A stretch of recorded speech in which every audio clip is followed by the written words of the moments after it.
सावधान, ये प्रतापगढ़ पुलिस है। ज्वेलर्स लूटकांड का पुलिस ने किया सफल अनावरण। लूट की घड़ी कहानी में स्वयं ज्वेलर्स ही निकला लूट की घटना का मास्टरमाइंड। ज्वेलर्स रितेश मौर्य ने स्वयं साथियों संग रची थी लूट की साजिश। बेलूपुर पुलिस स्वाट टीम और सर्विलांस सेल व स्पेशल टीम ने लूट की घटना को किया बेनकाब। 3 अभियुक्त गिरफ्तार, 1 फरार। लूट की नकदी, चांदी, अवैध शस्त्र व वाहन बरामद। तीनों आरोपियों को पुलिस ने भेजा जेल व फरार आरोपी की पुलिस को सरगर्मी से तलाश। एसपी दीपक भूकर ने पुलिस लाइन के सही कॉम्प्लेक्स में प्रेस कॉन्फ्रेंस कर दी जानकारी। प्रतापगढ़ से डॉक्टर आर पांडे की रिपोर्ट। बेलूपुर थाना क्षेत्र में 6 तारीख को शाम के टाइम में लगभग 7:30 बजे के आसपास पुलिस को ये सूचना दी गई थी कि एक रितेश मौर्य अपने एक साथी विकास सोनी के साथ प्रयागराज से आ रहे थे और उनके साथ बेलूपुर थाना क्षेत्र में ही हाईवे के किनारे रोक के और उनसे लूट की घटना कारित की गई। इसमें जो रितेश मौर्य जो वादी था उसके द्वारा जो तहरीर दी गई थी उसमें अभियोग पंजीकृत किया गया था। उसके बाद इसमें इसके घटना के अनावरण के लिए टीम्स लगी थी। इसमें जो एसओजी टीम और जो थाने की टीम ने इस घटना को वर्कआउट किया और इस घटना में ये पता लगा कि जो रितेश मौर्य वादी है, जो ज्वेलर है, उसके द्वारा ही ये घटना खुद ही कारित करवाई गई थी अपने साथियों के साथ मिलके। जो ये मौर्य है ये अपना सोने का और चांदी का व्यापार करता है और प्रयागराज से ये चांदी लेके आ रहा था और इसने अपने साथ में विकास सोनी जो इसका कारीगर है उसको भी ये साथ में लेके आया था। उसका जो कैश का अमाउंट था 9,60,000 रुपये वो और इसकी चांदी वो एक ही बैग में इसने रखवाया था जानबूझ के। और क्योंकि उसको जौनपुर जाना था बट इसने उसको ऑफर ये किया कि मैं तुम्हें अमेठी और सुल्तानपुर की तरफ छोड़ दूंगा और वहाँ से जौनपुर चले जाना, क्योंकि इसका पहले से ये प्लान था कि रास्ते में ये रोकेगा और उसके बाद इसके साथ ये लूट की घटना कारित करवाएगा और जो इसका कैश होगा वो आपस में बांट लेंगे और चांदी जो है क्योंकि इसकी खुद की ही थी तो वो इसके पास ही रहेगी।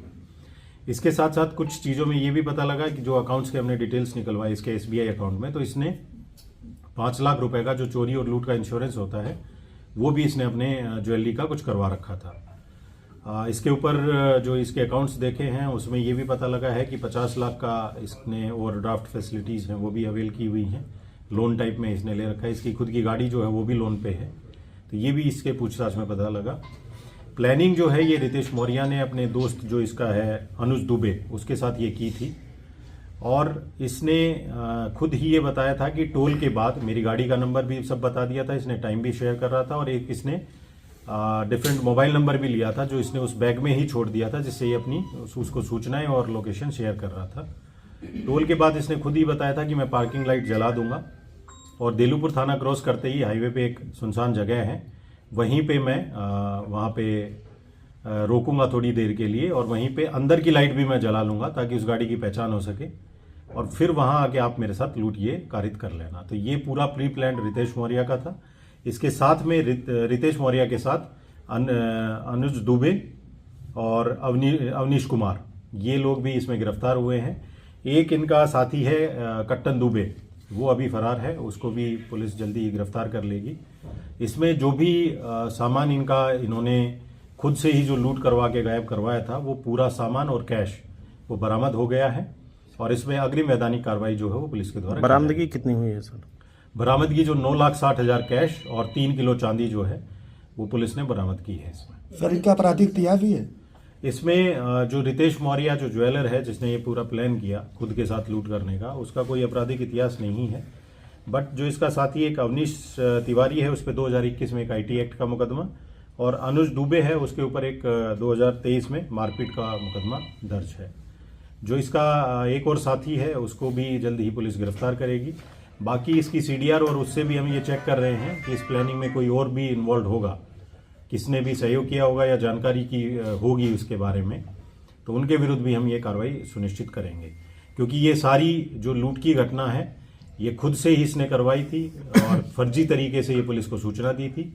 और इसने एक चीज़ और की थी, जब ये लूट की घटना इनके साथ हो गई थी तो इसने 15 मिनट तक पुलिस को फ़ोन नहीं किया था, ना 112 डायल किया था। वो इसके पीछे इसका मेन पर्पज़ ये था कि जो इसके साथी हैं वो इजीली टोल क्रॉस कर जाएं, कोई पुलिस को अलर्ट ना मिले, तो चेकिंग के दौरान वो कहीं पकड़े ना जाए, इसलिए इसने पुलिस को इन्फॉर्म लेट किया था। पुलिस वहाँ पे खुद ही पेट्रोलिंग के दौरान पहुंची थी, तभी इसने पुलिस को बताया था। तो ये सारा जो मास्टर प्लानिंग जो थी ये रितेश मौर्य ने खुद ही की थी। क्योंकि इसके कुछ दोस्तों के कर्जे भी हो रखे थे। और जब ये लूट करने के बाद इसके जो साथी हैं वो नैनीताल भी उस पैसे को लेके घूमने के लिए गए थे। वैसे गाड़ी कौन चला